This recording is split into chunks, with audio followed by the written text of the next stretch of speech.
韩立闻言冷笑不已，但目光一扫葛天豪和天蓝圣女几人，见他们目光闪动不定，看来为了鬼罗帆和他被收走的圣兽分身，这一伙人十有八九还真会如此做。于是心念一转间，韩立盯着林银平，忽然阴沉地说道：只要看过我包裹中的东西就可以了。若是在下就是几位的仇家，自然没什么可说，若是你们认错了人，包裹中并非你们想象之物，又待如何？几位不会以为一句赔罪的话就能轻飘飘地让厉某心中怨气尽消吧？什么意思？你在威胁我们几人？笑话！既然认错了人，还要强行打开厉某的包裹，这等欺人过甚之事，你觉得在下今后会怎么做？在下别的神通没有，对遁术还是略为精通几种，即使你们4人一起出手，在下也有6、7成的把握可以逃脱而出。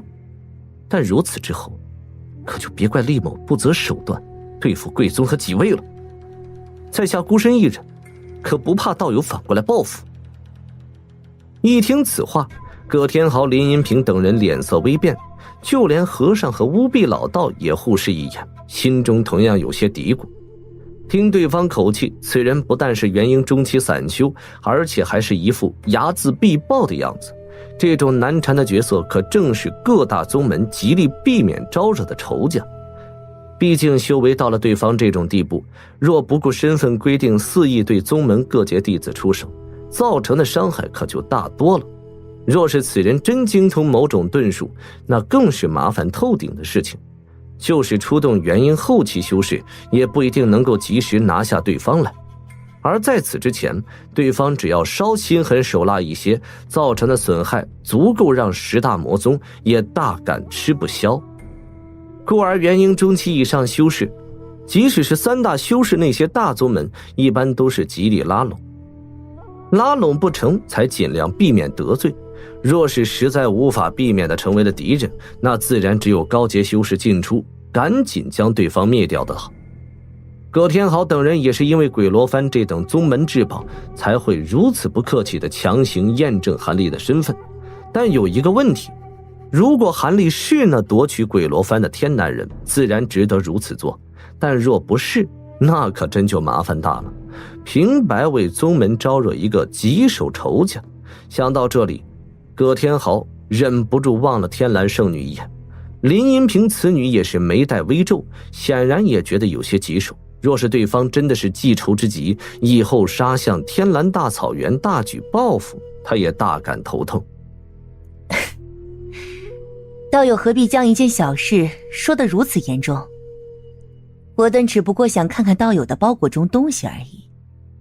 这样吧，银品若是真误会道友了，厉兄可以对小女子提一个合理的条件，用以来弥补我等的过失，道友觉得如何？天蓝圣女显然不想在弄错人情况下无故招惹一个实力不弱的仇家，才有些退让地说出了这番话。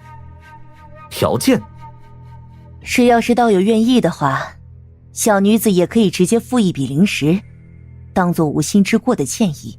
哼，灵石就算了。韩立冷笑几声，也不说什么，蓦然反手一捞，单手一把将背后包裹抓到了身前。韩立这举动让附近几人为之一怔，目光全落在了韩立的手中之物上。韩立倒也干脆，抓住包裹一角，手臂一抖，顿时一阵清鸣之声传出，一把金光灿灿的带鞘长刀出现在了地面上。此刀虽然是尚未出鞘，但是上面闪动的耀目灵光及无故自明的灵性，任谁一看都知道是一柄珍稀异常的异宝。怪不得眼前之人对外人强行要看他包裹如此愤怒，换作是谁被迫将自己心爱宝物强行展示在外人面前，恐怕心中都有些恼火吧。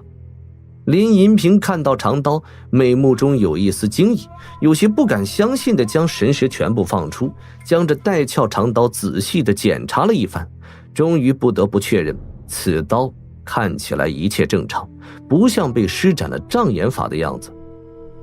葛天豪等阴罗宗修士见到包裹中不像是想象之物，又是互相望了一眼，都有些尴尬。这件事情看起来还真是他们弄了一个大乌龙出来，幸亏刚才没有真和此人爆发冲突，否则这个仇家可就结得太冤枉了。无臂道友和丑陋和尚一本正经的不言笑一下，一副完全置身事外的样子。唉，看来真是误会了道友，实在是小女子的不对。道友有什么条件，银嫔一定会量力，让道友满意的。零食什么的在下并不缺少，这样吧，林道友腰间的玉佩倒也别致，送与在下如何？韩立目光在天蓝圣女身上转了一圈，最后落到其环佩叮当的柳腰处，大出意料地说道：玉佩。林银平显然大为意外，诧异地将腰间那枚碧绿晶莹的蝴蝶玉佩摘了下来，稍微凝望两下，眉目中满是惊异之色。既然能戴在其身上的饰物自然不可能是普通之物，这件蝴蝶形的小巧玉佩具有一定提神清明的效果，是一种比较罕见的辅助性法器，但是这种东西对结丹筑基期修士来说还算珍贵，对元婴中期的此女来说，这点提神效果几乎可以忽略不计。此女也是因为此物别致异常才贴身携带，一直没有换下，现在韩立竟开口讨要此玉佩，这是什么意思？怎么，林道友舍不得此物吗？要不换一个？我看道友头上的珠钗，一件小小的法器，有什么不舍得的？只是此物跟我有些年月，略有些感情而已。道友接着此物。林银平黛眉一挑，瞬间心中有了决断，将手中的玉佩直接扔给了韩立。韩立抬手接过射来的玉佩，感应手上之物的余温，满意的点了点头，一翻手掌，玉佩消失得无影无踪。接着他又冲地上的长刀一招手，长刀一阵嗡鸣飞入手中，随即一块灰布从袖中窜出，眨眼间将长刀重新包裹成一个长条形的包裹。此包裹往背后一放，韩立二话不说转身就走，向坊室入口处而去。其他修士见韩立这般冷漠的模样，不禁面面相觑，而林银平见对方真的要走，忽然间想起了什么，樱唇微张，多问了一句：现在我等都不知道有大名，道友能否将姓名赐教一二？海外散修厉飞羽。厉飞羽。可兄，你们以前可听过海外有这么一个厉害的修士？这人面对我们这么多人，竟然神色丝毫不变，一身神通应该非同一般才是。林银平望着韩立的背影，目光微寒，不知道为何，虽然看过了对方的包裹，但此女心头始终是有一丝疑惑无法尽除，有些无法安心的感觉。林道友此问可让在下为难了。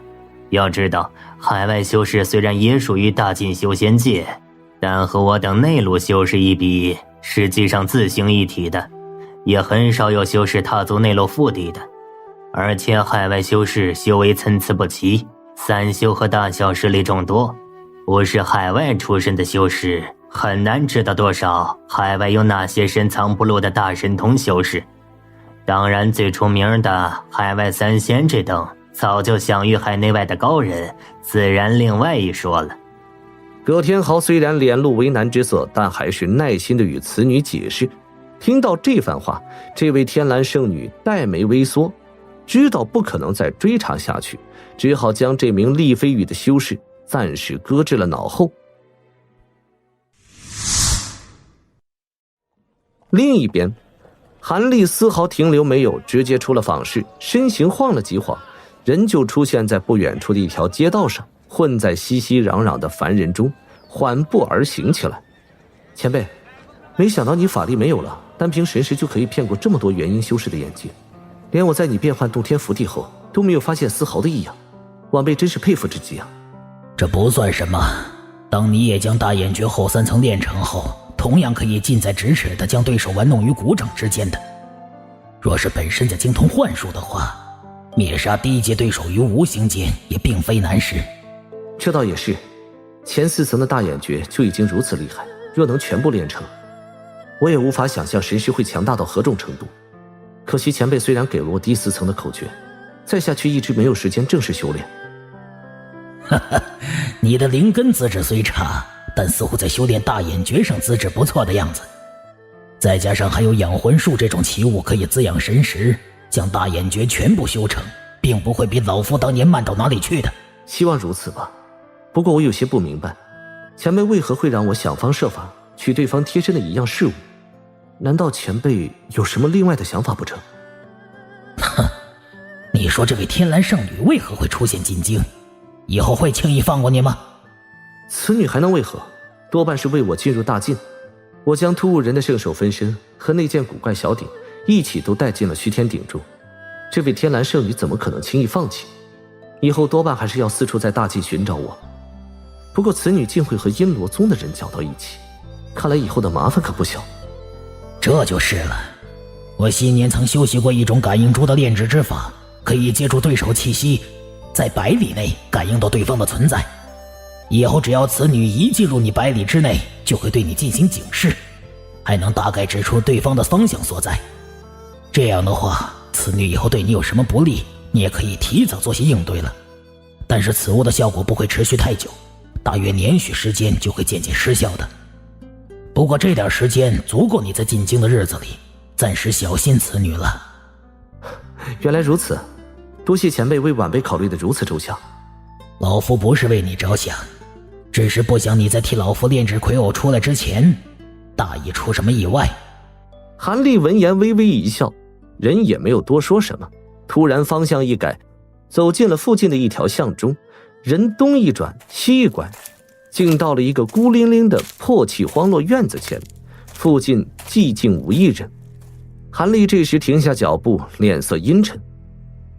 道友跟了我这么久，到底意欲何为？韩立缓缓转过身，盯向了身后空无一人的某处地方，目中闪过了一丝寒光。厉道友真不愧是海外修士，竟然连老夫苦修的鬼影盾都能看破。道友不必担心，在下没有什么恶意。一个男子声音轻笑传来，随即在这个地方绿光一闪，一个人影浮现而出。韩立眼皮一眯，仔细打量起此人，这是一名满脸奸猾之色的干瘦老者，下巴有稀疏的几根断须，修为有元婴初期，正是一副胸有成竹之色望向韩立。道友从访时中一直跟着在下，到底意欲何为？难道不知道这样跟着其他同道是一件犯了大忌的事情？我就是现在出手将你击杀，也不会有人说什么。厉道友何必这般凶神恶煞？小老儿找上道友，可是有一件诚心要做的交易，这笔交易可对道友和在下都有好处。小老头嘿嘿一笑，丝毫不慌。